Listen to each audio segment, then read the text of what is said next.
let's introduce our third guest. Dee Williams wrote a book called The Big Tiny. She left her big house over in Portland and moved into a very tiny house that she built herself. She went from like 2,000 square feet, I think, to like 84 square feet.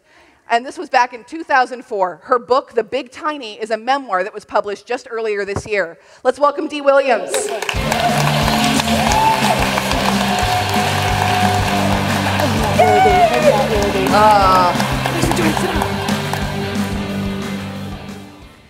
All right. Everybody, Dee, everybody. I feel a little nervous. Hi. So let's make her feel welcome here. So I feel small.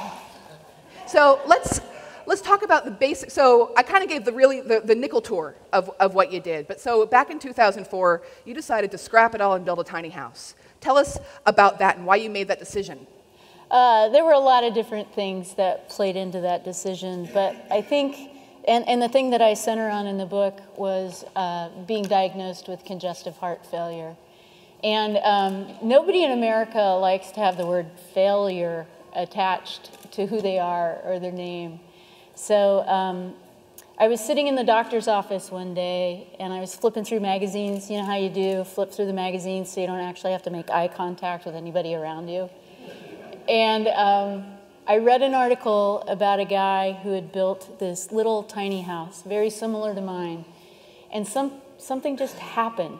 I was like, maybe if I did that, maybe if I built this little tiny cabin, this little tiny, you know, the tree house I always wanted as a kid, you know, the vacation cabin I always wanted to go to. Maybe if I built this simple little thing, my understanding of who I was in the world as a failure would make a little more sense. My understanding of going from being a 40-year-old active, hoping to meet Mr. Right, to all of a sudden sitting in the room with people who were 20 years older than me, maybe all of that would make sense somehow. So it made perfect sense at the moment, sitting there in the doctor's office, and I ended up getting a set of plans and starting to build and learning how to use a skill saw and how to unglue my hair after I, you know, screwed and glued my hair to the house one day. After I lit my pants on fire one day with some sparks from some metal cutting. Building is very dangerous. Apparently. Yeah, but it all worked out. 3 months and $10,000 later, I had a perfect little house that, you know, 10 years later continues to fit me. Which is fantastic. I know. And so when I was reading the book, something that I thought was really interesting about the entire project was that, so she built this house, and then you're living now in Olympia, as you say, in the shadow of your friend's house. Yes. So they have a house, and your tiny house is essentially like in the backyard. Right. And it's a community. It's not just living alone in a tiny house and living this very solitary existence, but actually by bringing everything down a little, it seemed to me, like in reading the book, that you created a more full community. Yeah, I mean, don't you guys think we in our culture, we really lean into the idea of kind of pull yourself up by your own bootstraps and live independently, and, you know, this sense of autonomy, and I can take care of myself, thank you very much. And, you know, I want to have my own laundry facility, my own entertainment center, my own garage where I can drive in and then get out of the car. All of these things that we want for ourselves, and it, in some ways, that American dream doesn't live up to what we really want, which is to be seen. We want to feel like we belong in the world, like we belong in our bodies, like we belong in our home. And I think, I mean, am I wrong? Do you guys, don't you love it when you feel like you belong? I mean, that's what this whole show is about. Like, this is your community. You guys belong here. And I'm humbled to be a part of this sense of community that you guys have created. So living in my little tiny house, all of a sudden, every single day I have to ask for water because I don't have running water. In the summertime, I have to ask, you know, can I put my popsicles and my ice cream and my beer in your refrigerator? Because I don't have a refrigerator. Everybody needs cold beer, you know? there's all of these ways that I have to lean into letting go of my autonomy and my sense of my independence as this old lady now. You know, there's something fundamentally wrong with the image of somebody who now, I'm 50 years old, and I'm living in somebody's backyard. You know, what a shady character am I? You know? Like, what's wrong with her? Yeah, plus, unmarried, God forbid. No. Childless. Oh my God. You know? Stop, get off the stage. I know. You know, what kinds of measures of success do I have in the traditional sense? You know, I've got a medical illness that makes me kind of flawed. I live in a little tiny shoebox. I own 300 things and only 4 of them are pairs of underwear. What kind of person is that? And I just have to say, I like me. I'm alive. I get to hang out with you guys. What the heck? You know?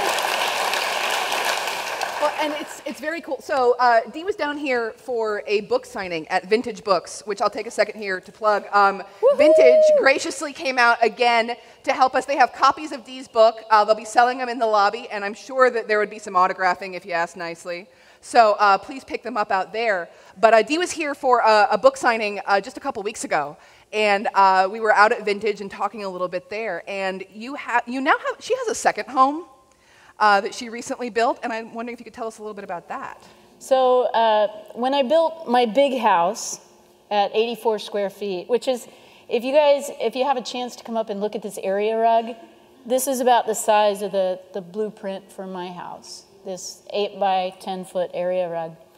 And mine, of course, is much better than this rug. Hey.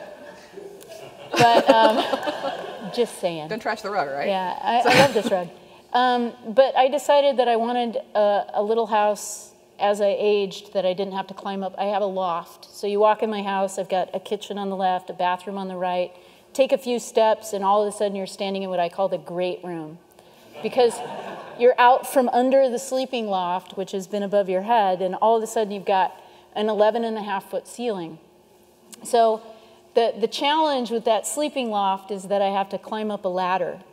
And that wouldn't be so bad, but I have a dog. So, you know, at night I carry her up like a little T-Rex, you know, like I kind of balance and go up the ladder. And in the morning I carry her down like she's a barnyard animal.